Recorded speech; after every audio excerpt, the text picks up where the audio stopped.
Bueno, muy buenas noches y bienvenidos a todos ustedes a esta segunda parte de nuestra sesión de hoy de Academia Libertaria, donde pues la idea es oír sus preguntas, sus comentarios y que podamos en un ambiente un poco más relajado, pues hablar libremente acerca del tema de hoy, ¿no? Como les decía ahora unos instantes, hoy nosotros hablamos de las implicaciones que supone para nosotros el derecho natural, ¿no? Y cómo plantea un camino de liberación de nuestra sociedad.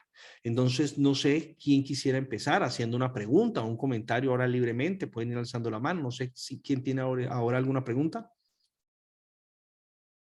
o comentario, no tiene que ser tampoco una pregunta, ¿no? Sí, Luis Pavón. Luis. Bien, buenas noches, profe, buenas noches para todos y para todas. Eh, no sé si plantearlo en cuanto a una pregunta y un comentario al mismo tiempo. Espero me comprenda, profe, ¿sí? Es como al mismo tiempo una pregunta y un comentario. Pues yo escuchaba muy atento su presentación, ¿sí? Y veía cómo usted decía que esa era una de las cuestiones que nosotros como libertarios o que nos decimos caminar en torno a estas ideas, debíamos empezar a trabajar, ¿sí? Para transformar esa realidad, y usted bien lo mencionaba en su exposición, cómo esta realidad que se busca transformar es a través de un mecanismo jurídico. A la luz de todo eso, y en evidencia de que esas instituciones no son justas, ¿sí? Entonces, para nosotros los libertarios es una posición el abstencionismo, el no votar en este sistema democrático.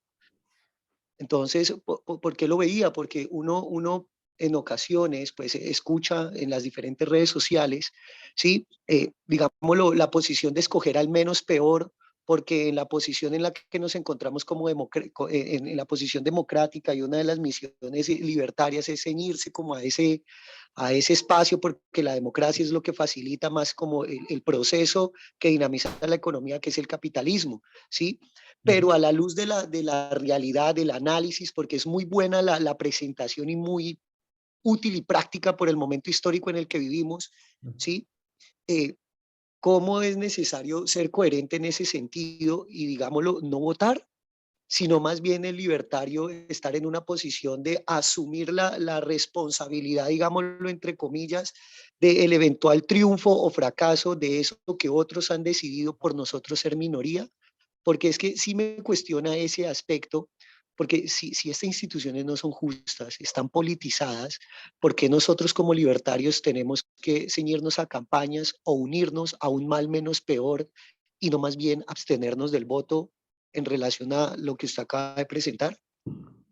Sí, te entiendo la pregunta. Es una pregunta, ojo, que es muy interesante lo que estás planteando, porque estás tratando de sacar, y esto es importante, tratar de sacar ya consecuencias prácticas, a ver qué cosas puedo hacer yo con esto, ¿no? Entonces, eh, ok, entonces voy a contestar la pregunta de Luis y luego voy con la pregunta de Santiago que me está planteando ahí por el chat. Entonces, fíjense. Entonces es una pregunta que está haciendo Luis muy importante porque tiene que ver a ver, qué cosas prácticas concretas puedo hacer todo. Entonces, yo quisiera introducir un elemento que no tuve tiempo de introducir ahorita en la clase, pero quiero hacerlo ahora. Entonces, quiero que me permita, Luis, y vas a ver por qué voy a hacer esta distinción, y es lo siguiente. Y es el elemento prudencial del que yo no hablé ahora. ¿Qué es lo que quiero decir con esto? Pensemos nosotros en los impuestos. A la luz del derecho natural, ningún impuesto está justificado. Y a la luz del derecho natural, tal y como nosotros lo hemos planteado, todo impuesto se nos revela como lo que realmente es, una agresión a la propiedad de otro. Literalmente, un robo, una confiscación y por lo tanto injustificada, sin lugar a dudas. En ese sentido, cada persona tendría el derecho, la justificación a defenderse de las agresiones del Estado. Creo que hasta ahí todos estamos de acuerdo. Ahora viene la siguiente parte. ¿Qué pasa si yo hago eso? ¿Qué pasa si yo hoy en día le digo al Estado, señor Estado, usted no tiene ningún derecho a cobrarme ningún impuesto, por lo tanto no se los voy a pagar? No solamente no se los voy a pagar, sino que venga por ellos y verá yo cómo me defiendo. Nosotros en una situación como esta diremos, es verdad, el Estado no tiene derecho, es verdad, esa otra persona tiene toda la justificación de defender su propiedad y de defenderse de las agresiones del Estado. Ahora bien, ¿cómo va a terminar esta historia? Va a terminar con esa persona pagándole hasta el último peso al Estado, pagándole intereses al Estado, perdiendo quizá todo su patrimonio y posiblemente en la cárcel. En otras palabras, dadas las circunstancias en las que vivimos nosotros hoy en día, la prudencia nos indica que debemos pagar impuestos. Claro, trataremos de pagar los menos posibles, ¿no? Utilizando la ley misma, ¿no? Y utilizando ciertas teorías de la ley para tratar de pagar lo menos posible, pero pagaremos nuestros impuestos porque sabemos que no tenemos cómo ganarle al Estado. Es algo similar a lo que ocurre si yo voy por la calle y se me presenta un asaltante, pues uno se deja robar para que el asaltante a uno no le haga nada. ¿Tiene el asaltante derecho a robarlo a uno? Claramente no. ¿Tendría yo derecho a defenderme? Claro que sí. Pero normalmente, debido a que el asaltante lo coge a uno de sorpresa y porque la mayoría de nosotros, al menos yo, por ejemplo, no sabría cómo defenderme, uno se deja robar. Y tiene uno la esperanza de que ojalá el asaltante pues no le haga un daño a uno mayor. Entonces, fíjense ustedes ahí, la prudencia, ¿qué es lo que le indica? Déjese robar. La prudencia, ¿qué es lo que nos indica en relación con el Estado? Nos indica, por ahora, sigamos pagando los impuestos, tratemos de pagar lo menos posible y vemos nosotros qué hacemos para cambiar la situación. Entonces hay un aspecto prudencial que es importante tener en cuenta, pero no es lo mismo, ojo, no es lo mismo decir, pago los impuestos porque es lo que la prudencia me indica, pero sé que es una institución injusta, sé que no estoy obligado a pagarlos, sé que son un robo, ¿ya? No es lo mismo pagándolos a sabienda de que uno está sufriendo una injusticia, a pagarlos pensando que es algo debido y que si yo no lo hiciera sería una inmoralidad. Porque es que es de esto de lo que nos han convencido. Nos han convencido que si nosotros no pagamos los impuestos, somos inmorales. Incluso hoy nosotros vemos a muchos periodistas e intelectuales que cuando alguien saca su dinero de un país y se lo lleva a lo que ellos llaman un paraíso fiscal, es decir, a un sitio donde le confiscan a uno menos su propiedad, entonces si lo lleva uno a ese paraíso fiscal, uno está siendo como inmoral y sucio. Es como que corrupto querer proteger el patrimonio de las agresiones del Estado. No, uno debiera dejarse robar de manera inmisericordia. ¿Por qué he hecho yo esta locuración al respecto, Luis? Quise poner un ejemplo muy claro en relación con lo prudencial para plantear el tema de la democracia que me estás diciendo, de las elecciones, qué hace a la hora de votar. Porque aquí se plantea nuevamente el tema prudencial, es decir, el sistema democrático como tal es una institución injusta. En eso espero yo que estemos de acuerdo, porque al final a lo que se reduce es a la imposición de la voluntad de la mayoría. Y podrá ser de la mayoría, pero no deja de ser una imposición. Y en ese sentido, injustificada. ¿Ya? No solamente eso, sino que es una acción que promueve la irresponsabilidad.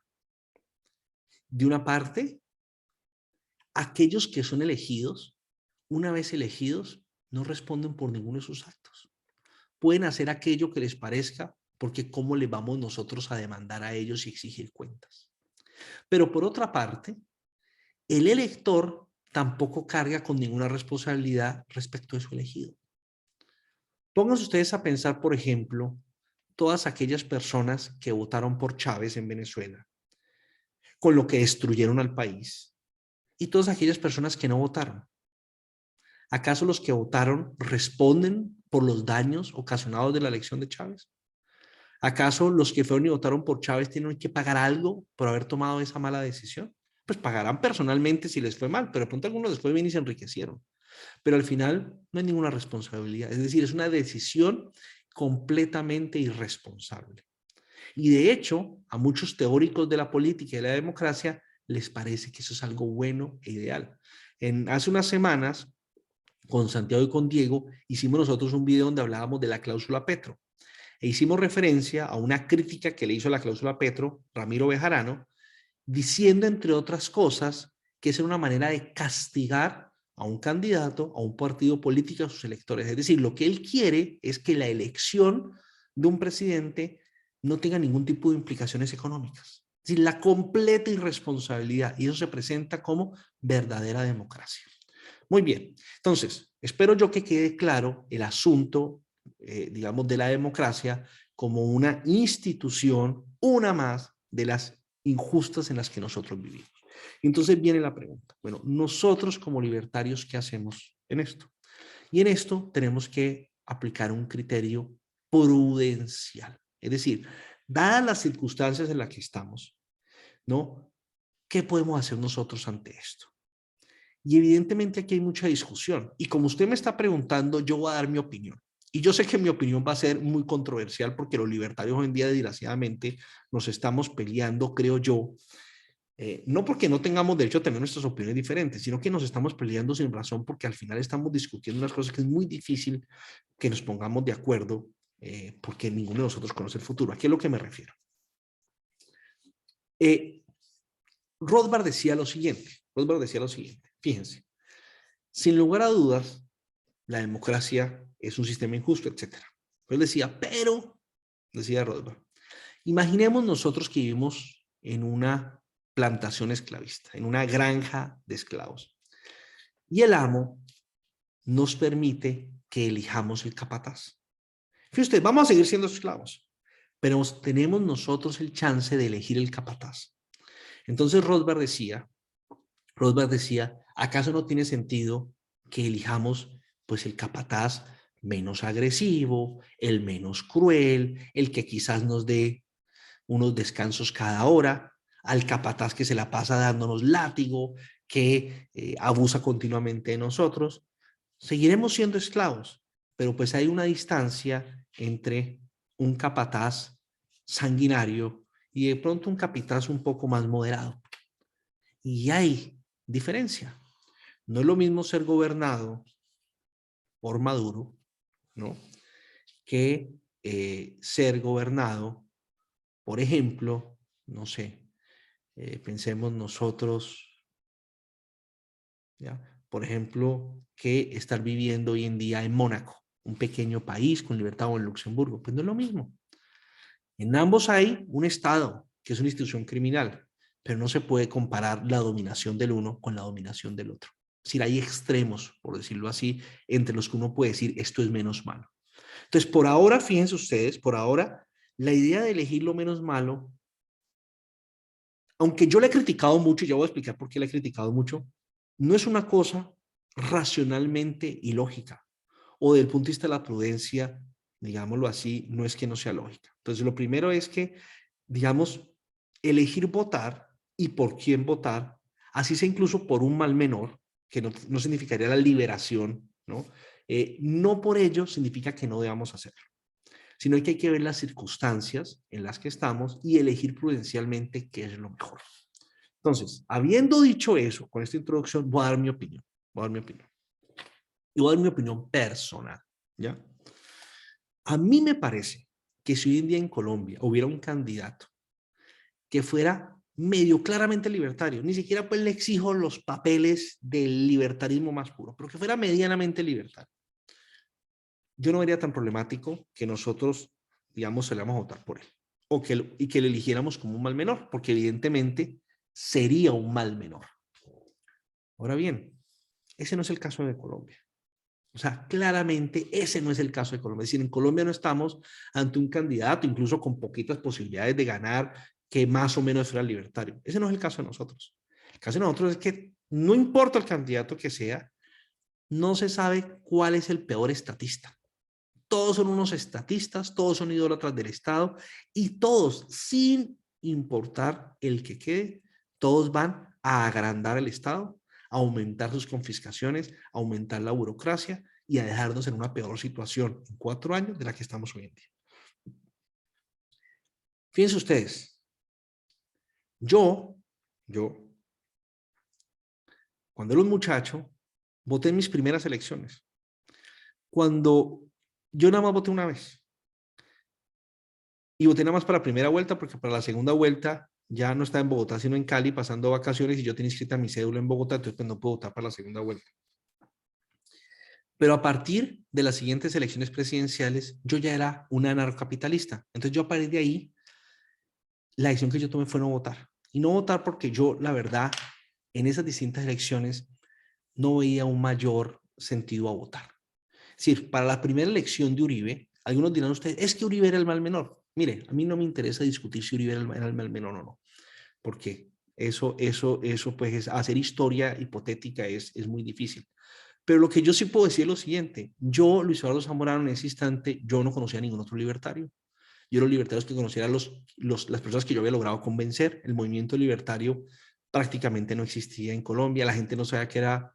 Entonces yo decía, mi voto, o sea, Uribe o el que fuera, no iba ni a ganar ni a perder por mi voto. Y entonces yo prudencialmente, ¿qué decisión tomaba? Yo tomaba no votar, yo no participo, es decir, yo no legitimo ese sistema. Entonces era una decisión moral ante mí, ¿ya? Que de hecho he mantenido hasta el día de hoy. Porque, aunque uno puede decir, por ejemplo, no, vamos a decir hace 4 años, vamos a decir que Duque nos parecía el menos malo. Resultó ser el menos malo, ha sido bastante, digamos, pésimo, ¿no? Pero el punto era que, como uno no puede predecir el futuro, así me pareciera el menos malo, yo personalmente decía, yo no le voy a dar mi voto, porque al final mi voto ni lo va a elegir, ni no lo va a elegir. Y yo prefiero no hacerme partícipe de ese sistema inmoral. Yo no quiero haber participado en él. Entonces, para mí la decisión personalmente era no votar. Es decir, esa era mi decisión personal, ¿no? En las elecciones actuales, yo voy a hacer lo mismo. Yo no ni voto, ni voy a participar, porque es que, o sea, yo voy a gastar mi tiempo haciéndole campaña a quién. En redes sociales hablando de quién. O sea, ¿a quién es que yo voy a defender? Personalmente, ¿ya? Yo no veo por quién. Entonces, yo prefiero gastar mi tiempo, más bien, tratando de construir el movimiento libertario. Y cada palabra que yo vaya a decir, en vez de ponerme a discutir, no, el menos malo es fulanito de tal, o el menos malo es menganito. En vez de yo perder el tiempo discutiendo, yo prefiero ese tiempo construyendo el movimiento libertario, para que algún día sí tengamos unos candidatos que sí nos ofrezcan a nosotros libertarios un verdadero mal menor, o un bien, que sería algo que sería deseable. Entonces, yo le soy sincero, yo les pregunto, ¿cuántos libertarios somos en Colombia? ¿1000? ¿500? Nuestros votos como libertarios no van a definir la presidencia. O sea, el que vaya a ganar o el que va a perder, ni va a ganar ni va a perder por nosotros. Yo personalmente creo como libertario deberíamos olvidarnos nosotros de esta campaña presidencial y concentrarnos en crear el movimiento libertario y gastar cada minuto de nuestro tiempo en crear el movimiento libertario. Esa es mi humilde opinión. Sin embargo, yo respeto y entiendo a aquellos otros libertarios que consideran que quieren votar por alguien, que quieren votar por el mal menor, que ellos creen que su voto es el que va a definir que Petro no gane. Porque les parece que los otros candidatos, cualquiera el que sea, es supremamente diferente a Petro. Yo les soy sincero. Petro es el peor, Petro es el peor. Pero yo no veo tan distante a los demás. O sea, si Petro es el peor, todos los demás están ahí pegaditos de Petro. O sea, la distancia entre Petro y, ¿cuál quieren ustedes? Robledo, que es un maoísta, Sergio Fajardo. La distancia, mire, es esto. ¿Cuál es el extremo? Oscar Iván Zuluaga es el extremo. ¿Ustedes han visto las propuestas de Oscar Iván Zuluaga? Es un socialista. Las propuestas del uribismo, ¿qué ha hecho este señor Duque? ¿Ustedes saben a cuántos tratados ecologistas nos ha metido este señor? ¿Cuántas leyes ecologistas han aprobado en el Congreso en los últimos 4 años? ¿Cuál es la diferencia? La diferencia, mire, es esto. Entonces, yo no veo con claridad el mal menor. Yo no lo veo. Es que no lo veo. No, es que Petro va a emitir. ¿Y es que acaso Duque no ha emitido? ¿Ustedes por qué creen que tenemos la inflación que tenemos? Entonces, yo personalmente, prudencialmente, yo no veo ningún motivo para participar en estas elecciones, porque yo no veo por quién votar. Si aquí hubiera un candidato medianamente libertario, yo entendería el argumento. Yo entendería el argumento de que quizá nosotros podamos elegir alguno. Pero en este momento, yo personalmente creo que lo más prudencial es no participar. Ahora bien, Habiendo dicho eso, voy a decir otra cosa. Y entonces, dependiendo de las circunstancias, supongamos, por ejemplo, en Argentina, donde tenemos nosotros, donde hubo un candidato como Milei. Ahí es evidente que había que apoyar a ese señor y votar por ese señor. Así uno no estuviera de acuerdo en todo lo que él decía. No interesa. Nunca va a haber nadie que uno esté de acuerdo en todo lo que dice. Si uno para votar por alguien tiene que estar de acuerdo en todo lo que dice, pues jamás va a votar, porque uno nunca va a estar de acuerdo con nadie. ¿Ya? Ni con los amigos más cercanos, ni con la esposa uno está de acuerdo en todo. Entonces, si uno está esperando una persona con la que cada cosa que diga uno esté de acuerdo, pues no solamente no va a votar por nadie, sino que se acabó el movimiento libertario. Es decir, para que haya movimiento libertario, los libertarios tenemos que estar de acuerdo en toda y cada uno de nuestros detalles, pues va a ser imposible el movimiento libertario alguno. Eso es lo primero.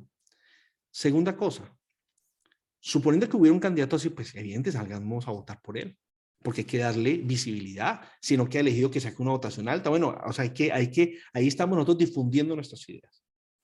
Ahora bien, podría suceder, que es uno de mis sueños, ¿no? Supongamos nosotros, voy a soñar, supongan ustedes que el movimiento libertario, como nosotros queremos en Cali, tenga un éxito local y logramos convencer a muchísimas personas y llegar a tener mucha influencia localmente, que es nuestro sueño, en unos años.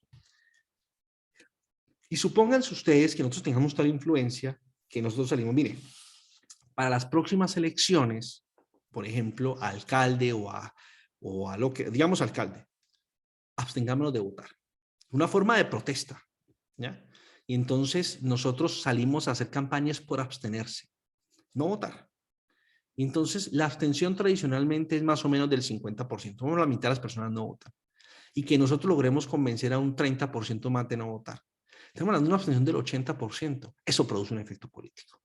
Eso produce un efecto. Entonces, por ejemplo, ahí la abstención sería una estrategia para hacernos nosotros más visibles y mostrarle al Estado nuestro deseo de no obedecerlo más. O, por ejemplo, llegar a otra conclusión que estratégicamente sea mejor elegir unos concejales.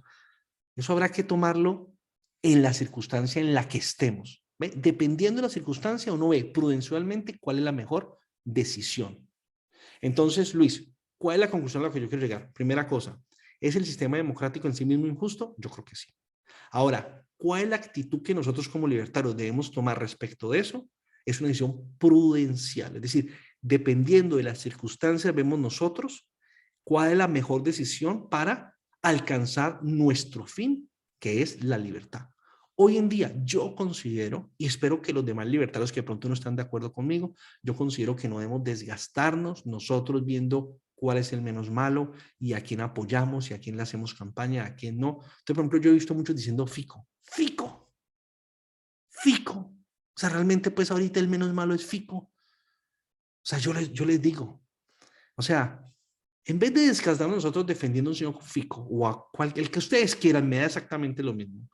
En vez de desgastarse uno defendiendo a un estatista consumado, que lo que va a hacer es llegar a gastar más, a crear más burocracia, a disminuir nuestras libertades, en vez de defender a un señor, ¿por qué no gastamos nuestro tiempo en difundir las ideas de la libertad y en crear nuestro movimiento?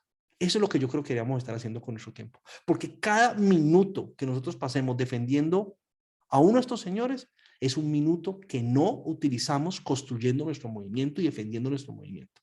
Entonces, es una cuestión de eh, eh, dice Luis. Luis dice, ¿esa prudencia no sería arribismo? ¿Qué sería arribismo, Luis? Profe, yo me refiero a que sería arribismo, digámoslo, en ese sentido de la conveniencia, ¿sí me entienden? Y ahora veámoslo, no en el sentido, digámoslo, político, sino económico. Entonces resulta que el candidato que es menos peor, pues trae unas leyes o trae unos proyectos que van a beneficiar mi sector económico. Como eso está allí, entonces yo ya justifico mis ideas políticas y digámoslo que lo amaño, como ciertos sectores uribistas o Sí, cabalistas han sí, asumido esa posición de las ideas libertarias. Entonces sí, yo sí pienso, profe, que uno es liberal o no lo es. Y sí. esa conveniencia se puede dar para malos entendidos, como lo que está sucediendo cuando una persona se declara liberal o libertaria en el caso de Cali, porque entonces se asocian con jóvenes cabal, te asocian con cualquier tipo de este movimiento uribista, Sí. cuando en relación a lo que usted acaba de decir, pues sería pegarse como a ese menos peor o a esa prudencia, de acuerdo a la realidad personal. Entonces ahí sí yo pues pensaría, y con esto termino, que uno es liberal o no lo es. Es que yo estoy de acuerdo con lo que estás diciendo. Lo que pasa es que, a ver, vamos a suponer vamos a suponer que hoy Cabal fuera candidata. Vamos a poner pues vamos a meter pues en un lío acá. Vamos a suponer que hoy Cabal fuera la candidata del Centro Democrático y no fuera Oscar Iván Zuluaga, ¿no? Y Cabal ha sido la única candidata que menciona la palabra libertarismo. Ok. Yo personalmente, como esa señora tiene una historia que no la puede eliminar, bueno, toda persona tiene derecho a cambiar su opinión. Toda persona tiene derecho a cambiar su opinión. Entonces, si esa señora va a decir que ya está empezando, digamos, a volverse libertaria, entonces, pues me tiene que convencer de eso. ¿Cómo me convence de eso? Por ejemplo, sería bueno que empezara, por ejemplo, a arrepentirse de las cosas no libertarias que haya hecho en el pasado. Porque no es lo mismo que me aparezca un candidato político que, digamos, que como candidato solamente es libertario, y entonces, digamos, no tiene un pasado y no ha hecho cosas.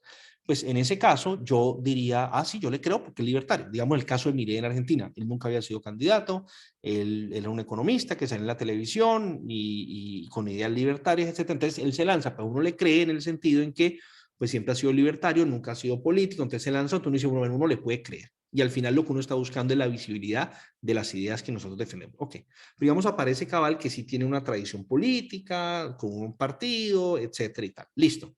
Y entonces te está diciendo, no, que su propuesta es libertaria. Ok, listo. Entonces, ¿uno qué es lo que necesita? Hechos. Hechos. Uno necesitaría, por ejemplo, que ella reconociera y dijera, mire, yo en el pasado apoyé esta ley, apoyé estas cosas. Eso es un error. Eso va en contravía de la libertad y yo me arrepiento de haber votado. Si ella dijera una cosa así, yo empecé a decir, ve, está cambiando de opinión y todo el mundo tiene derecho a cambiar de opinión, incluso Cabal. Ella no ha hecho eso, hasta ahora no ha hecho eso. Entonces yo digo, pues no sé, ¿qué significa ese libertarismo de ella? No sé, yo no sé todavía. Otra cosa, entonces, yo me fijo en lo que ella ha hecho, recientemente. Y ella, hace cuestión de unos meses, ella votó a favor de la segunda reforma tributaria de Duque, para no hablar de la primera. O sea, ella votó a favor de las dos reformas tributarias. Ningún libertario votaría por una reforma tributaria. Ninguno. O sea, ella ahí hubiera utilizado su objeción de conciencia, lo que fuera hecho, yo no voto por esto, pero al final votó. O sea, que estuvo de acuerdo en subir los impuestos. Eso es muy poco libertario. Entonces, yo en este momento, de acuerdo a los elementos del juicio, yo digo, ojalá se vuelva libertaria, ojalá en el futuro haga cosas libertarias, porque eso nos convendría a todos. En este momento a mí no me convence, todavía no me convence. O sea, no ha hecho cosas donde yo diga, eso que está haciendo me convence de que entiende que es el libertarismo y está hablando realmente de un libertarismo real. Como no me convence a mí todavía, pues yo, si ella fuera candidata, yo no la apoyaría, ni creería que es el mal menor, porque tendría que hacer cosas para que yo creyera que es el mal menor. ¿Sí me explico? Ese es mi caso, así lo veo yo. Sin embargo, yo entiendo a aquellos otros libertarios que ven la cosa de manera diferente. Yo les pido simplemente que comprendan que yo tengo mi grado de escepticismo con los políticos y con un partido que en las pasadas elecciones el candidato presidencial Duque, el jefe del partido Uribe y cada miembro de ese partido, cada vez que lo entrevistaban en la radio, decían que había que bajar los impuestos. Y no solamente no los bajaron, sino que apenas quedaron elegidos, uno de los primeros proyectos que presentaron al Congreso fue la primera reforma tributaria, que en cuestión de 2-3 meses pasaron. Y ya vamos en la segunda, y como gran gracia, el cínico este salió a decir que él cree que ya no es necesaria una tercera reforma tributaria. Entonces, permítanme dudar de el centro democrático de los uribistas. Permítanme dudar. Creo que tengo derecho a cierto escepticismo. Entonces, pues, a mí no me convencen. ¿Yo qué voy a hacer?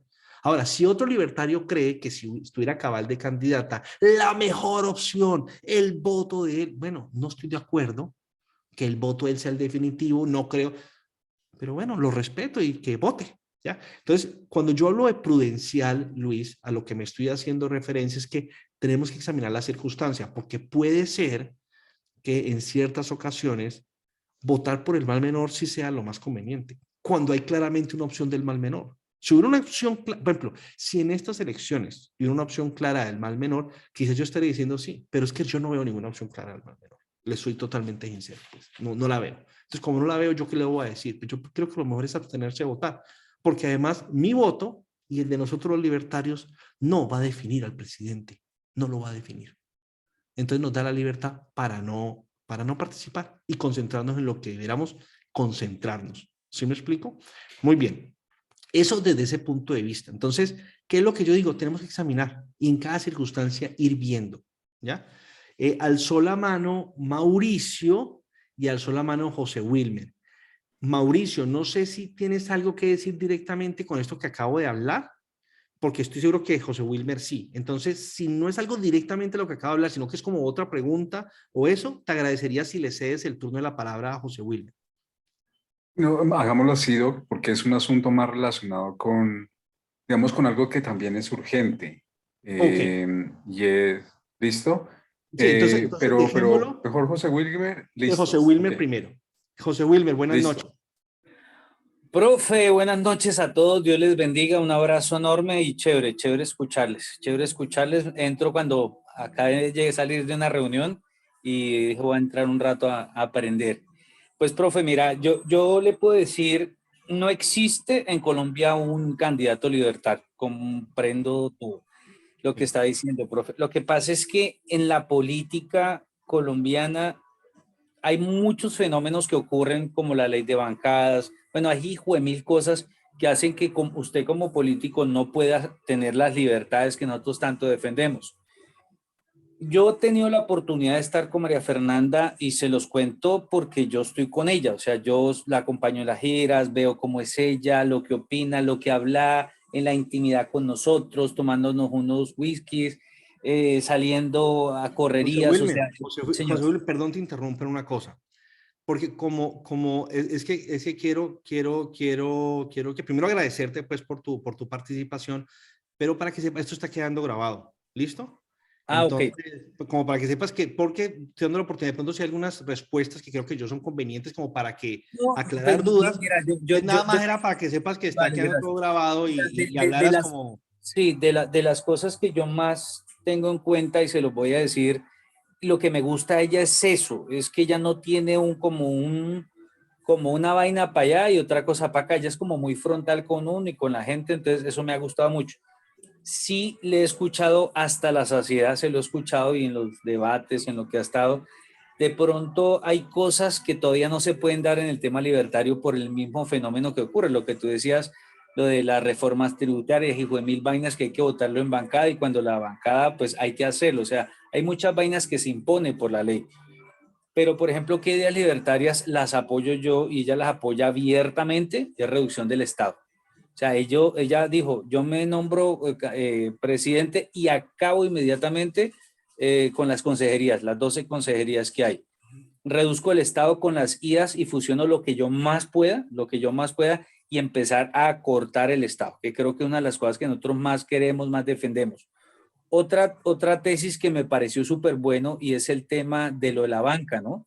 De permitir abrir la banca, porque ella lo dice abiertamente y lo dice a Raimundo y todo el mundo, dice Colombia no, o sea, nunca puede ser un país libre si no podemos bancarizar. O sea, si no se puede bancarizar, que usted pueda tener un crédito económico donde puedan entrar cualquier cantidad de bancos que es lo que necesita, pues es un fenómeno grande. Otra cosa es el tema del respaldo hacia la institucionalidad, ¿no? O sea, el tema de la policía, el ejército, que ella, mira, se los digo porque yo estoy con ella y me asombra el tema del amor que tiene hacia la gente que está con ella. O sea, ella es muy bien con la gente que es hacia abajo de ella.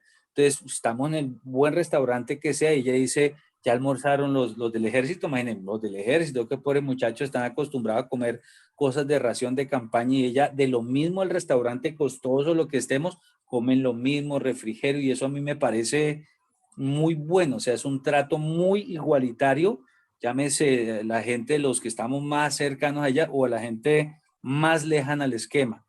Otra cosa libertaria es el tema de los impuestos. Eso, o sea, ella lo dice repetidamente, e incluso yo se lo digo porque le pedí el favor que me ayudara con algo de la DIAN. porque todos sabemos que hacer empresa en Colombia es muy complicado por la carga y ella dice, es que es imposible montar un negocio y ella muestra los ejemplos que ha tenido de ella. A ella le negaron un crédito de 250 millones y se ríe y dice, me niegan a mí un crédito que tengo, ¿cómo pagarlo? Pues cómo será con el resto y los trámites que hay que hacer para cualquier cosa.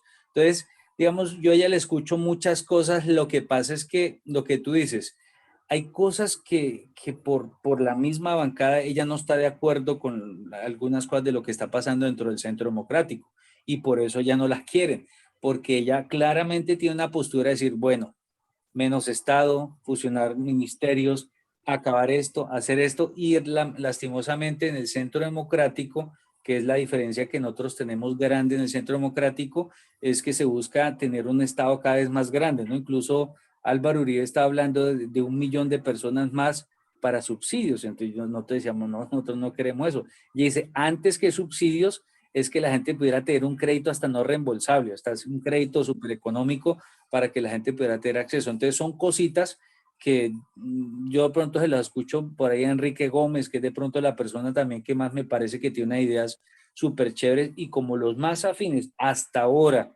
de lo que yo he escuchado, de escucharlo a muchos, son ellos dos. O sea, para mí lo más cercano al libertarismo, para mí, son ellos dos y son los que tienen en estos momentos mi apoyo. José Eso era Wilmer, lo a que ver, quería decir. te agradezco mucho por tu intervención.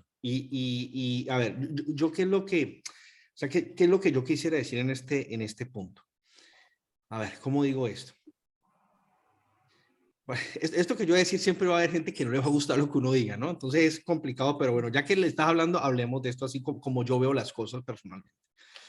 Es decir, hay, digamos, dos extremos, por decirlo así, o no dos extremos, dos posiciones. Entonces hay, por ejemplo, unos libertarios que ven de entrada con muy malos ojos, digamos, a Cabal, ¿no? Y pinta que ella representa un montón de cosas y que, mejor dicho, no importa lo que esa señora haga, ellos, digamos, su unión con el uribismo y con el Centro Democrático, digamos, lo van a ver como algo así como que un pecado, que eso no hay redención posible. Hay unos libertarios que son muy críticos. Hay otros libertarios, y yo soy amigo, digamos, de ambos. O sea, tengo amigos, digamos, de lado y lado. Y hay otros libertarios, por el contrario, que ven las cosas como las estás viendo, donde ven ahí una oportunidad, donde ven que está, etcétera, etcétera, etcétera. ¿Cuál es mi posición? Yo tengo una posición, digámoslo así, intermedia. ¿En qué sentido? De una parte, yo considero que toda persona puede redimirse. Es decir, toda persona puede cambiar de opinión. Y toda persona puede aprender. De pronto, esta señora en los últimos años ha aprendido unas cosas que antes no sabía. Y que debido a eso que ella ha aprendido, pues está cambiando de opinión y ve la política de una manera distinta y quiere hacer unas propuestas que quizá hace 5 años no hubiera hecho. Entonces, yo no veo problema. O sea, yo no veo problema que alguien cambie de opinión y que alguien empiece a defender lo que antes no había defendido. Yo no lo veo. Y en ese sentido, si esa señora empieza a defender ideas libertarias, pues sin lugar a dudas va a contar con mi apoyo. En ese sentido, voy a decir algo adicional, ¿no? Que esto me va a ganar las críticas de muchos libertarios. Y es, yo sí considero que si esa señora fuera una candidata presidencial, yo creo que sería el mal menor. ¿Ya? Yo creo que sería claramente el mal menor, porque su discurso, al menos, en el discurso, sería el menos malo.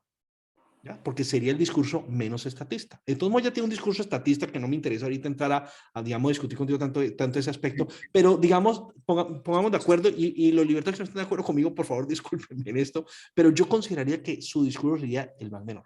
Sin embargo, y aquí por eso mi posición es intermedia, esa señora tiene un pasado, y el Partido del Centro Democrático tiene un pasado. Yo esperaría ver ciertos actos de ella que me hicieran creer que en el futuro ella de verdad va a luchar por esas ideas, que no simplemente me está diciendo ciertas cosas como para que medio me gusten, sino que va a estar dispuesta a combatir por eso, de verdad, porque es que ella sola no puede, ella en contra de un partido no puede, entonces ella puede decir yo quiero achiquitar el Estado, y el Centro Democrático va a estar de acuerdo en achiquitar el Estado. Entonces, ¿qué es lo que ganamos votando por ella? Y votando por un partido que es un partido estatista y socialista, ¿no? O por ejemplo, perdón, un segundo lo que te digo, permítanme mi escepticismo, Pero es que hace 4 años yo estaba convencido que Duque era el mal menor. Y estaba convencido porque ese señor, Uribe, y cada miembro del Centro Democrático, lo primero que decían es que revisen las entrevistas. Lo primero que decían, o unas cosas que decían en todas las entrevistas, era que había que disminuir los impuestos. Nunca antes en la historia de Colombia, en una campaña presidencial, ese había sido un tema de campaña. Nunca en la historia de Colombia, bueno, de que yo tengo memoria, ¿no? Nunca me tocó ver una campaña presidencial donde uno de los candidatos y uno de los partidos pusiera como uno de los temas centrales de su campaña disminuir los impuestos. ¿Y cómo es posible que esta gente apenas quede elegida, unos primeros proyectos que pasan, sea para aumentar los impuestos y hacer una reforma tributaria y ya vamos en la segunda? Y sale como gran cosa este señor a decir que agradezcamos que ya él cree que no es conveniente hacer la tercera. Entonces, permítanme mi escepticismo. Es decir, yo necesito ver unos actos de, llamémoslo así, mea culpa de Cabal. O sea, que en el mejor de los casos se disculpe por haber votado por la subida de los impuestos. Es que un libertario no puede votar por subir impuestos. Entonces, si ella está convencida del ideario de la libertad, es que tiene que hacer objeción de conciencia, es que tiene que utilizar todos los mecanismos jurídicos y legales que tiene a su disposición para no votar por eso hasta que la obliguen, pues. Es decir, hasta que, mire, yo utilicé todo y no me dejaron por la ley de bancadas. Al final yo, objeción de conciencia, hice esto. Bueno, ¿por qué no se salió del recinto? A ellos no nos obligan a estar ahí. Yo por decir, mire, por ley de bancada me tocaba tanto, yo lo que hice fue que me fui. Esa fue la única manera que yo encontré de estar. Yo hubiera podido haber hecho eso. ¿Por qué no lo hizo? Entonces, cuando yo veo sus actos, yo no veo ningún acto donde yo diga, ella ha hecho cosas a favor de la libertad. Ahora, puede que lo empiece a hacer. Bueno, cuando las empiece a hacer, y si en la próxima legislatura queda elegida, y si en la próxima legislatura ella empieza a enfrentarse a su partido, y empieza a enfrentarse al nuevo presidente de Colombia, y empieza, bueno, me va a ir convenciendo más. Pero lo que digo, José Wilmer, es, permíteme a mí, por una parte, reconocer que ahí puede haber un potencial, pero por otra parte tener un serio escepticismo, y entonces en vez de yo dedicarme a defender a Cabal en este instante, ¿no? Veo el potencial, pero yo prefiero dedicarme a construir el movimiento libertario. Algo que no existe. ¿Sí me explico? Algo que no existe porque yo entiendo, ¿cómo podríamos decir? Yo entiendo las preocupaciones de aquellos libertarios acerca del pasado, porque el pasado es el pasado. El pasado sí influye. El pasado sí tiene implicación. Entonces, pero yo le digo una cosa, es que usted tocó un punto con el mal, digamos, menos peor, digámoslo así. Lo que pasa es que como la historia nos decía que nosotros teníamos un mal mayor y se llamaba la guerrilla. O sea, nosotros teníamos, o sea, cuando estaba Álvaro Uribe les teníamos tomas, secuestros, había un nivel de inseguridad, un nivel de falta de confianza en el país. O sea, entonces, digamos, el mal mayor era otro. Entonces, y ahí para atrás habían otras cosas, porque estaba el M-19, estuvieron los helenos, estuvieron el EPL, y nosotros hemos tenido una guerrilla socialista muy dura digamos, en la historia. Pasamos Armero, que fue un mal terrible que nos quedó, las tomas de las guerrillas del M-19, bueno, ha habido de todo. Entonces, yo he sentido que no ha habido ese tema, del tema de los impuestos, porque nosotros hemos estado con Pablo Escobar a la cabeza. O sea, hemos tenido muchos males que nos permiten, y lo que usted dice es cierto, que desafortunado es que nosotros tengamos un tema de fenómenos, por ejemplo, ahorita lo que está ocurriendo, carros bombas, motos bombas, todo ese tema, porque el debate que se tendría que estar dando ahorita sería mirar la estructura como tal, ¿sí? No mirar si es socialista, comunista o anticomunista y antisocialista o como se quiera llamar, y poder mirar los planes que cada uno tiene, o sea, como la estructura, o sea, ponerse a escuchar a ver, bueno, en qué tiempo lo va a hacer. Y a mí, por ejemplo, por eso es el reclamo que le decía María Fernanda Cabal a Duque. Le decía, venga, es que usted, incluso Álvaro Uribe sacó un video hoy o ayer que está con Zuluaga donde dice eso, porque a él le endilgan los 20 años, y él dice, bueno, yo pasé mis 8 años, los 8 años de Santos, se hizo leer con banderas nuestras, pero es otra cosa, y lastimosamente pues Duque le ha faltado mucho. O sea, el tipo no es un mal tipo, pero ha hecho cosas que van en contravía precisamente de las banderas que se hicieron elegir. Entonces ese es el reclamo que le hacemos inclusive nosotros dentro de las bancadas. O sea, aquí no tiene que hacer todo lo posible de ser fiel a lo que promete. Y por ahí alguien escribió, y yo comparto eso. Yo nunca me he metido tanto en las fibras de la política, pero es aterrador, o sea, aterrador. Yo estoy viendo las campañas del liberalismo, de todo, de cambio radical, de todo. O sea, esta estructura es una cosa que se los tengo que decir, me da mucha tristeza como tiene este país como si fuera una finca. Entonces yo me quedo con el lote de los marranos, usted se queda con el lote del ganado, usted se queda con los frutales, usted se queda con las yucas. O sea, esto es una cosa donde el país está cartelizado,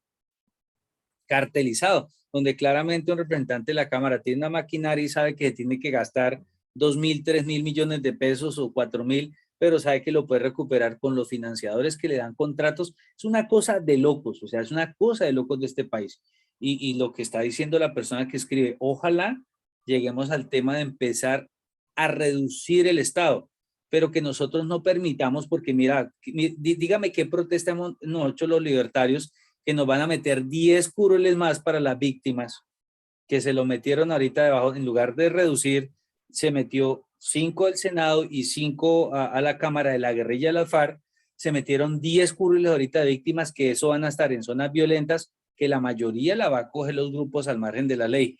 Y fuera de eso, lo que están metiendo ya, y hay que pensar en eso, lo que está metiendo ya en estos momentos, y lo que más me preocupa es que muchos candidatos faltos de pelotas, perdón por lo de falto de pelotas, están ahorita haciendo una ridiculez diciendo que si ellos quedan como presidentes harían un adendo al acuerdo de paz. O sea, ¿qué significaría eso? Que posiblemente haría otras 5 curules para el ELN en el Senado y otras 5 curules en la Cámara. Entonces, y nosotros no decimos absolutamente nada. O sea, pasó lo de la Procuraduría, 1.000 puestos. Wilmer, perdón, te interrumpo, porque si no se hace muy largo y quisiera pues darle la oportunidad a otras personas, pero precisamente yo entiendo lo que estás diciendo, pero lo que yo te digo es que, a ver, nuestros problemas son tan graves y son tan profundos que al final ninguna de esas cosas lastimosamente va a resolver nuestros problemas.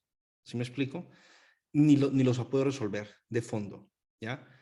Y precisamente nosotros creemos que la solución a esos problemas son soluciones libertarias, ¿ya? No soluciones del Estado, sino soluciones libertarias. Quiero simplemente hacer referencia a una sola cosa de todo lo que dijiste, y es lo siguiente. Es el tema, por ejemplo, de la política de seguridad democrática. Evidentemente, yo viví esa inseguridad de la que estás hablando, ¿no? Y todos nosotros, los que tenemos cierta edad, padecimos ese terrible país, ¿no? Y en ese sentido, pareciera que la política de seguridad democrática del presidente Uribe, digamos, fue efectiva. Sin embargo, yo lo que quisiera es ponerle una perspectiva histórica, y es lo siguiente. ¿Logró esa política resolver el problema de fondo? No lo resolvió, ¿ya? Es decir, el problema de violencia de fondo en Colombia sigue igualito. Hoy en día se produce más droga que nunca en la historia. Hoy en día hay más grupos violentos que nunca en la historia. Ahora bien, el presupuesto militar en Colombia, ¿acaso se ha reducido? ¿Acaso el número de los militares y de las fuerzas policiales se ha reducido? Nosotros tenemos unas fuerzas militares y de policía que suman casi la cantidad de efectivos que tienen las fuerzas militares de Estados Unidos, la principal potencia del planeta. Entonces, ¿qué es lo que nos van a decir? ¿Que 800.000 no son suficientes? ¿Cuánto necesitamos? Necesitamos 1,5 millones de personas en las fuerzas militares y de policía para vencer a esta gente. O sea, es decir, ¿cuál es la solución? ¿Más presupuesto nacional a las fuerzas militares? Esa es la solución estatista. La solución libertaria es de la libertad. No, el problema no lo ocasiona la falta de ejército ni la falta de policía. Lo ocasiona la existencia de un mercado negro donde el Estado decide lo que yo puedo cultivar o no en mi pedazo de tierra. Si yo en mi pedazo de tierra quiero cultivar coca, ¿ya? La defensa de la propiedad privada de la libertad me dice, usted puede hacerlo, porque es su pedazo de tierra. Y usted cultiva ahí lo que usted quiere y usted se lo vende a quien usted quiere. Eso es propiedad privada y eso es libertad de comercio. Entonces, el día que haya un candidato en Colombia que entienda las implicaciones de la propiedad privada, del respeto a la propiedad privada y a la libertad de comercio, es que vamos a entender que el Estado no tiene derecho a definir lo que se compra y lo que se vende, lo que se cultiva y lo que no se cultiva. El Estado no tiene ese poder. Y es una injusticia y es una agresión. Entonces ya vamos a entender que no necesitamos tener unas fuerzas militares así de grandes, porque la forma de combatir de fondo ese problema de violencia es la libertad. Que la gente cultive lo que quiera, donde quiera, que la gente compre lo que quiera, venda lo que quiera y produzca lo que quiera. Y obviamente eso también implica que la gente en los campos pueda asociarse para defenderse de sus agresores, porque evidentemente muchos de estos campesinos sufren la violencia de estos grupos. Bueno, que esos campesinos puedan asociarse para defenderse de esos grupos también. O sea, que no estén a merced de que el Estado venga a defenderlos, sino que ellos solitos también se puedan defender. Estas dos políticas libertarias, la posibilidad de que la gente se defienda, compre armas para defenderse de esos criminales, las FARC y las demás grupos, el ELN, etcétera, que vienen a abusar de ellos. Y por otra parte, el respeto de la propiedad privada y el libre comercio y la libre empresa. El día que apliquemos esas políticas libertarias, vamos a resolver de fondo el problema de la violencia, de la seguridad, sin necesidad de tener que pagar un soldado más, de agrandar las fuerzas militares y de aumentar el presupuesto de fuerzas militares, que al final, fíjense ustedes, luego de 20 años, estamos en las mismas y peor. O sea, el efecto después de 20 años es que estamos otra vez en las mismas. Entonces, ¿qué es lo que yo quiero decir, José Wilmer? Yo estoy expectante. Yo estoy dispuesto a que María Fernanda Cabal me convenza a mí. Yo estoy dispuesto. Muéstrenme con actos. Porque cuando yo veo sus actos, no veo actos a favor de la libertad. No veo uno solo. Veo palabras. Dada su tradición y su pertenencia al centro democrático y lo que me ha enseñado este señor Duque y lo que ha hecho Uribe, para mí eso no es suficiente. Yo necesito actos. Por ejemplo, yo quisiera ver un mea culpa de ella. Yo me arrepiento de haber hecho esto, de haber votado por esto y por esto. Me arrepiento de no haberme salido en la votación. Por ejemplo, sería un buen primer paso. Ella no lo ha hecho. Entonces, lo que quiero decir es, no comparto las preocupaciones de unos libertarios, pero no comparto el entusiasmo de otros. Yo estoy en la mitad de camino donde yo digo, vamos a ver qué pasa. Vamos a ver, veamos. Pero lo que sí es que yo no voy a gastar en estos momentos un minuto de mi tiempo a hacerle campaña a ella, porque es que yo no creo en ella todavía. Me alegra oírla a ella hablar de libertarismo, sí, porque se está difundiendo la palabra. Y de alguna forma tenemos que difundir el libertarismo, pero todavía no me ha convencido, porque necesito ver hechos. Si me explico, si ella fuera una candidata nueva que nadie conoce, me queda más fácil creerle, pero ella no es una candidata nueva, ella tiene una historia de pertenencia al centro democrático, ella dice unas cosas, ha hecho unas cosas, entonces sí me explico mi escepticismo, o sea, o sea, no quiero sonar irrazonable ante una persona, como es tu caso, que la apoyas. O sea, no quiero sonar irrazonable, pero pues tampoco quiero sonar confiado. Yo creo que tengo derecho a tener un cierto escepticismo y esperemos a ver. Entonces, bueno, te agradezco, José Wilmer. Sí. Cortica. Acuérdese, profe, que Álvaro Uribe entregó el país con menos de 50.000 hectáreas de siembra de coca y desmovilizó más de 53.000 personas, ¿no?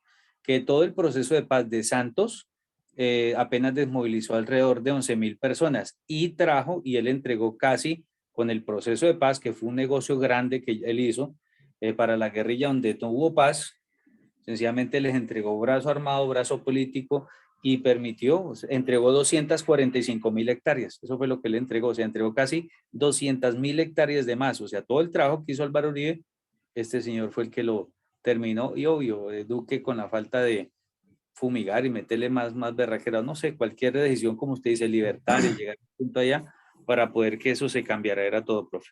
Sí, ok, sí, por eso simplemente lo que te quiero decir es, suponiendo que eso fuera verdad, suponiendo que a punta de agrandar el ejército y a punta de actividades militares se pudiera eliminar el narcotráfico, suponiendo que eso fuera posible, que yo no lo creo, pero suponiendo que eso fuera posible, eso no lo justificaría.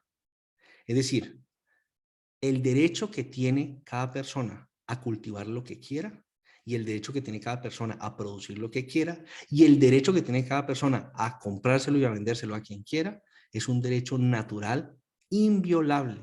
Y en ese sentido, las FARC y toda esta gente son criminales porque son asesinos, porque son secuestradores, porque son estafadores, porque son extorsionadores. Por todos esos son unos criminales y merecerían, digamos, pagar por cada uno de esos crímenes que no lo hacen.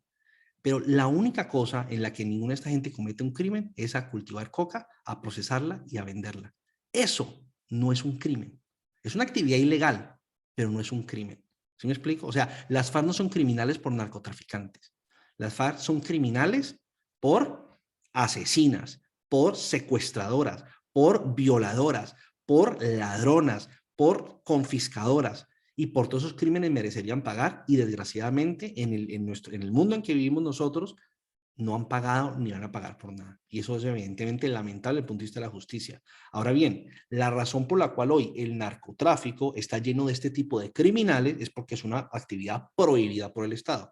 Si el Estado dejara de prohibirla, pues habría gente decente que empezaría a participar en ese comercio como en cualquier cosa. Cuando en Estados Unidos hubo prohibición de la producción de alcohol y de bebidas alcohólicas, ¿quiénes lo produjeron? Criminales. En la medida en que se acabó esa prohibición, ¿quiénes lo producen? Empresarios. Pues aquí sería lo mismo, ¿no? Aquí sería exactamente lo mismo, y ojalá que algún día en este país, pues esa propuesta libertaria suena. Pero bueno, mientras tanto, nos seguiremos ocupando de otras cosas. Ojo, y si por ejemplo María Fernanda Cabal algún día propusiera eliminar un impuesto y de verdad lo hiciera, así siguiera apoyando lo de la guerra contra el narcotráfico, bueno, sería algún avance en algún lado. Estaríamos eliminando el Estado por un lado y por algo se empieza. Entonces, en ese sentido, yo no quiero sonar, digamos, radical y cerrado a la banda. No, vamos eliminando el Estado donde se puede ir eliminando. ¿Listo? Entonces, te agradezco mucho, José Wilmer, y Luis, a menos que es algo muy corto y directamente relacionado con esto, sino para contestar la pregunta que me hizo Santiago y luego ir a Mauricio, que no lo quiero dejar esperando. Sí, sí, señores. Es básicamente, yo sí pienso que a la luz de lo que hacemos nosotros aquí, que es academia y no política, uno tiene que ser muy claro y entender que no puede estar a favor, promocionar a organizaciones delictivas que ostentan el monopolio del Estado y los poderes ejecutivos y los poderes que constituyen precisamente la libertad y el orden que como sociedad hemos decidido.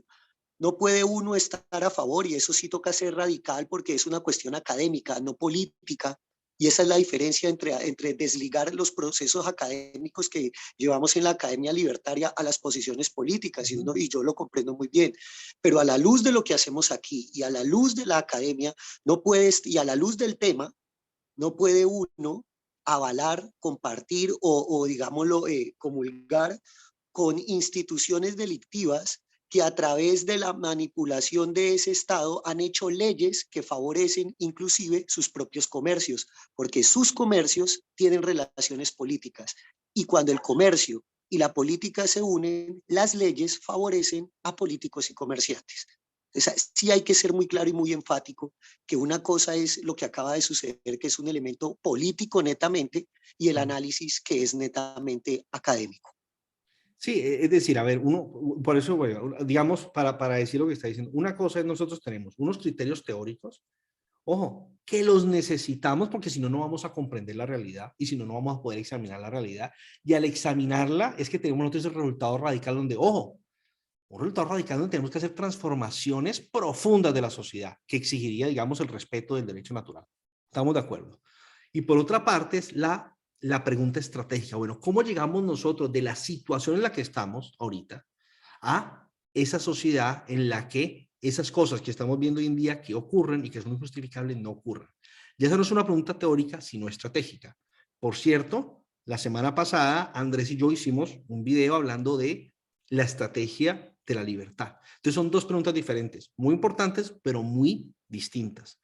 En ese sentido, pienso yo que la primera tarea de nosotros como libertarios y la primera tarea práctica como otros libertarios es difundir nuestras ideas. En ese sentido es que yo digo, ojo, esperemos a ver esta señora qué hace. Si quieren mi apoyo en este momento, yo no se lo puedo dar. ¿Por qué no puedo dar? Porque hay una historia.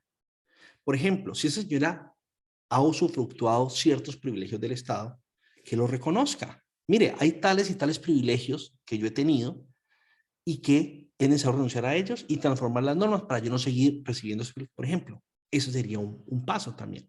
Entonces, hay cosas donde hay que esperar. Entonces, mientras tanto, ¿yo qué hago? Yo no me voy a desgastar en la discusión, primero de pelearme con otros libertarios defendiéndola a ella, o pelearme con otros libertarios atacándolos a ellos por apoyarla a ella. Yo no quiero pelear con ningún libertario. Yo lo que quiero es que los libertarios estemos unidos. ¿Qué es lo que pienso yo?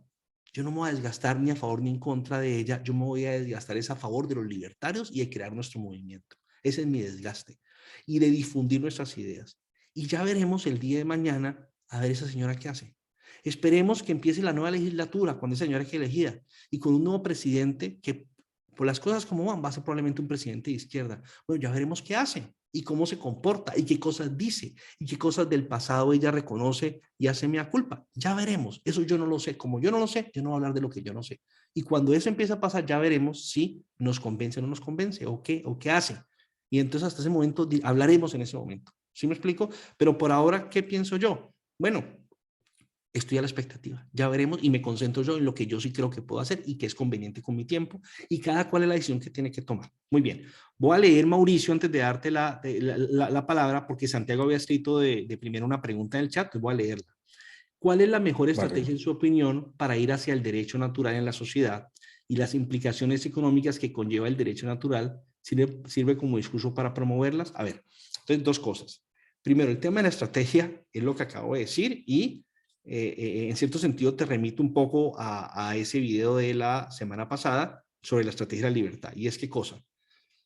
Nosotros estamos lejos de ver unas transformaciones como las que el país necesita de manera rápida. O sea, nosotros no podemos andar con esas ilusiones. Ahora, eso no es para desilusionarnos en el sentido de que no hay nada que hacer. No. Lo que yo quiero decir es que las transformaciones que nosotros necesitamos son de tal profundidad que necesitamos tiempo.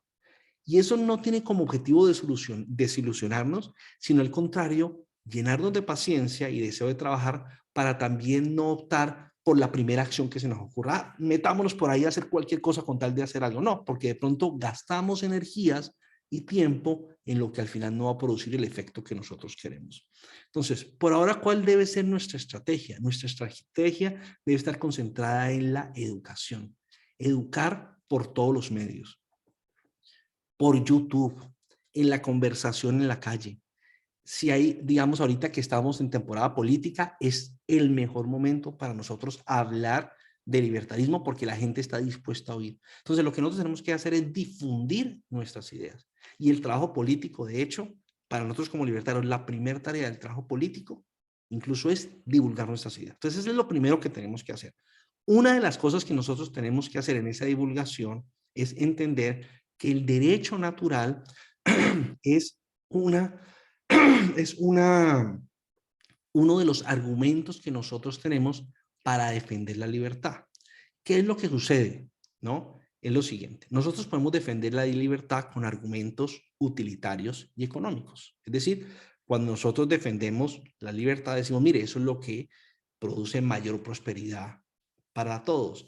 Es lo que puede hacer que nuestro país se enriquezca, etcétera, etcétera. Pero ¿qué sucede? Ese argumento no es suficiente para todas las personas. Por ejemplo, hoy en día muchos ecologistas, usted le puede presentar todos los argumentos a favor de la libre empresa, del libre mercado, de la prosperidad, y le va a decir, yo no quiero eso. Yo no quiero una sociedad cada vez más rica.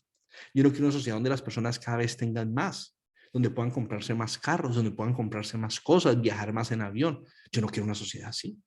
Un ecologista, usted le presenta los argumentos utilitarios y económicos y le va a decir, precisamente por eso es lo que no necesitamos. Necesitamos, de hecho, una sociedad más pobre.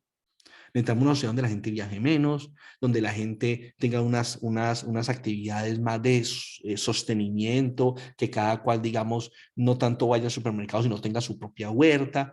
Le va a salir con esos argumentos. Usted no lo va a convencer a una persona únicamente con argumentos económicos. No es que no haya que hacerlos, sino que no son suficientes. Ahora, todavía a la mayoría de las personas podemos convencerlos con argumentos estrictamente económicos, pero necesitamos adicionalmente argumentos de justicia, donde ya nosotros lo que le decimos, mire, usted puede querer eso que usted quiere, pero hacerlo como usted quiere implica una violación a los principios universales de justicia. Esa es la importancia y relevancia del argumento del derecho natural, que nos permite complementar y de hecho fundamentar de manera universal la defensa de la libertad. La libertad no es solamente aquello que nos permite los resultados del punto de vista económico más eficientes, es decir, que se asignen los recursos a la satisfacción de las necesidades más urgentes. La libertad no solamente permite eso, sino que también el respeto a la libertad es lo que exige la justicia. Esa es, digamos, la fuerza que tienen los argumentos de derecho natural y por eso los estamos presentando. Y por eso los estamos presentando. Porque fíjense que aquí no estamos hablando de que si queremos esto o no queremos esto, si es conveniente vivir con más o menos. No, es que ningún ser humano tiene derecho a ¿qué? A irrespetar la persona o propiedad de otro. Así le parezca a uno lo que sea que a uno le parezca. ¿Sí me explico? Entonces, eso es algo muy, pues muy importante, algo muy importante desde el punto de vista de la estrategia de la libertad y de la teoría de la libertad. ¿Cómo defender la libertad? ¿Con argumentos económicos? Claro está. ¿Son suficientes? No. Necesitamos argumentos jurídicos, de justicia. Y que al final vimos nosotros que el fundamento último es un fundamento filosófico, que fue lo que vimos en la clase anterior de Derecho Natural, donde explicábamos cómo el respeto del derecho natural es al final la condición, no solamente de toda convivencia posible, sino de todo diálogo y argumentación posible. Por lo tanto, incluso lo que los ambientalistas quieren hacer, pues es injustificable. Bueno, muy bien. Entonces, Santiago, espero que con esto te quede claro, o si tienes alguna duda en este momento de lo que acaba de decir, este es el momento para hablar, sino pues para darle la palabra a Mauricio. Muy bien. Entonces, si Santiago no tiene aquí ninguna pregunta, entonces Mauricio, muchas gracias por tu paciencia y por haber esperado todo este tiempo. ¿Qué nos querías decir o qué querías preguntar? No, Doc, tranquilo. Más bien, gracias a ustedes por este espacio y por poderme nutrir nuevamente de todo el conocimiento que usted nos transmite de manera tan generosa, Doc. Lo primero es que, bueno, que es claro que nadie ama lo que no conoce y me refiero con lo desconocido al derecho natural y al orden de las cosas que él mismo establece. Y obviamente ese darse cuenta de lo obvio, que es lo que más cuesta, que ahora pues está oculto en la obviedad, es algo que no están dispuestos a conocer las nuevas generaciones. O sea, hay una especie de sopor facilista o de pereza que obviamente a los jóvenes no están dispuestos, o las nuevas generaciones no están dispuestas a descubrir, y tampoco les interesa a los políticos que las conozcan. Entonces, es quizá uno de esos retos de la revolución que implica el derecho natural, que se empieza a develar la estrategia de hacer evidente ese derecho en la cultura, que es lo que usted acaba de mencionar. Y para ello conviene volver sobre aquello que nos cautivó sobre el derecho natural y sobre el libertarianismo. Y los tres derechos básicos que lo componen: vida, propiedad, el cuerpo y por extensión del cuerpo la libertad, la propiedad en sí misma. Entonces, esa es la autoridad con la que uno puede hablar, porque uno puede hablar con esa autoridad para convencer cuando uno está completamente convencido de ello. Entonces, yo creo que es más bien como un comentario y es que si nosotros esto no lo logramos entronizar y que empiece a germinar en el corazón, de alguna manera no se va a poder impactar al otro, porque si uno no habla con autoridad, pues el otro no va a creerlo, ¿sí? Va a seguir en su posición. Entonces, yo creo que esa es la forma de empezar a dar esta batalla cultural. Solamente era ese comentario y muchas gracias. Pues te agradezco mucho, Mauricio, por ese comentario, porque a mí se me estaba olvidando decir algo que de hecho yo quería decir en la clase. Así que te agradezco mucho por ese comentario que está haciendo por lo siguiente, porque es que Mauricio nos está haciendo caer en la cuenta de algo muy importante. Y es, miren, en esta lucha por defender nuestra libertad, ¿no? Que está desapareciendo y que cada día estamos más cerca de una esclavitud abyecta de la cual va a ser muy difícil liberarnos. En esta lucha por nuestra libertad, miren, sin lugar a dudas, tenemos que tener una claridad teórica. Y en cierto sentido, nosotros queremos ofrecer esta claridad teórica pues a través de estas clases. Pero ustedes saben que hoy en día hay una enorme oferta libertaria, gracias a Dios, de videos de YouTube, de libros, etcétera, que, digamos, la información está ahí. Y eso se necesita, porque eso es lo que va a orientar nuestras acciones. Pero nosotros no vamos a cambiar el mundo con ideas solamente, o con una teoría clara. para producir una transformación en la sociedad, se requiere eso que dice Mauricio, pasión. Pasión. Se necesita, de una parte, amar la libertad y de otra, odiar la esclavitud. Amar la libertad y odiar a aquellas personas y aquellas instituciones que a diario y sistemáticamente violan e irrespetan esa libertad. En ese sentido, fíjense ustedes, el argumento del derecho natural es clave para ello. Porque es que el derecho natural está haciendo referencia a que estas acciones del Estado y el Estado mismo como tal son injustos. Y eso lo que busca producir en nosotros no solamente la comprensión teórica de esto es justo, esto es injusto, tomamos este criterio conceptual y lo aplicamos al Estado y a sus acciones y llegamos a la conclusión son una institución injusta y unas acciones injustas y por lo tanto, ¿no? Ilegítimas e injustificables. Pero es que el punto es que ese argumento lo que quiere es producir en nosotros una pasión. Lo que quiere producir en nosotros es una indignación ante esa injusticia que nos quiere llevar a nosotros a querer eliminarla cuanto antes. Ese es el punto, digamos, más relevante de la importancia que tiene el argumento de un naturalista para el libertarismo. Y es que es un argumento que busca despertar nuestra indignación ante la injusticia que se comete sistemáticamente, ¿ya? Cuando nosotros vemos cómo esos empresarios ricos y enriquecidos utilizan su riqueza no para producir más, no para satisfacer las necesidades de los consumidores, sino para comprar favores políticos y obtener, por ejemplo, aranceles. Eso nos debe producir a nosotros como libertarios indignación, ¿ya? Cuando vemos cómo los poderosos utilizan su poder en beneficio propio, ¿ya? Cada vez que hay un escándalo político, ahorita este fin de semana, ¿no? Tenemos el escándalo por una parte de Piedad Córdoba y el escándalo continuado pues de esta señora Conchar. Cuando vemos cómo es que esa gente se porta, gente inmoral, gente malvada que lo que busca es el poder para beneficio propio. ¿Cómo es que seguimos confiando en esa? Eso nos debe producir a nosotros indignación. Y de esa indignación, de esa pasión, es donde surge la verdadera transformación de la que estaba hablando Mauricio. En efecto, nosotros tenemos que lograr ¿qué? Enamorar a la gente de la libertad. ¿Y cómo logramos nosotros que la gente se enamore y se apasione por la libertad? Una de las maneras más efectivas, creo yo, es mostrar la injusticia que implica lo contrario. Si no se respeta la libertad, si no se respeta a la persona y a su propiedad, lo que estamos es ante el reino de la injusticia sistemática. Y eso debe a nosotros indignarnos. Y por eso Rothbard, con toda razón, decía que lo que para él definía el libertario era ese odio hacia el Estado, hacia la injusticia.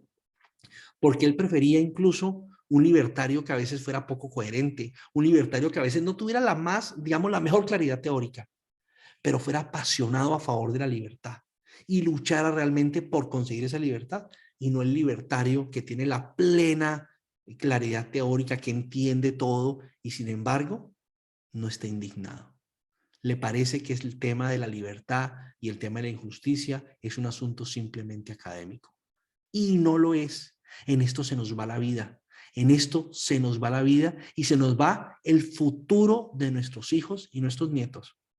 Porque es en ellos en los que nosotros tenemos que pensar, ¿no? ¿Cuál es el futuro que nosotros les vamos a dar?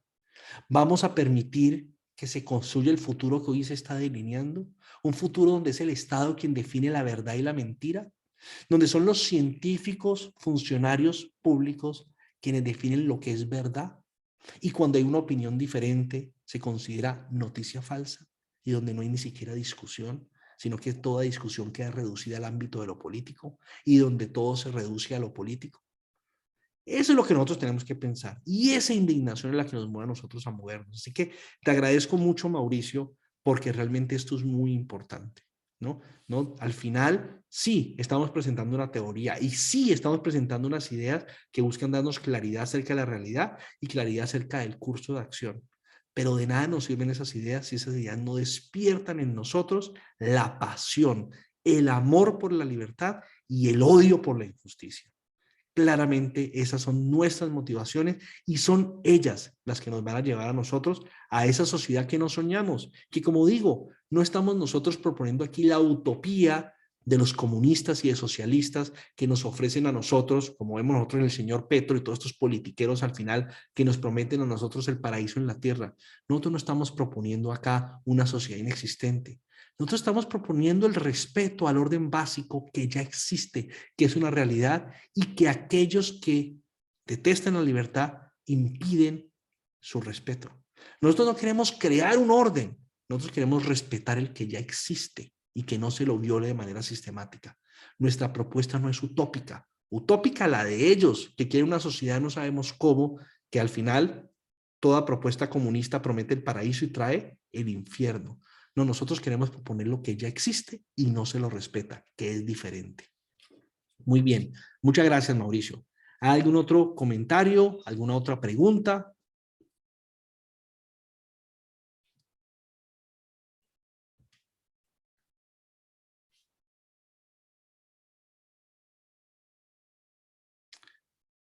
Bueno, muy bien. Bueno, la verdad para mí, como siempre, es un enorme placer compartir con ustedes. Les agradezco muchísimo cada una de sus opiniones porque nos permite a todos de claramente enriquecernos. Y como les digo, como he dicho en estos días y en estos meses, fíjense, debemos concentrarnos en lo que nos une como libertarios y no en lo que nos divide, porque lo que nos une es mucho más.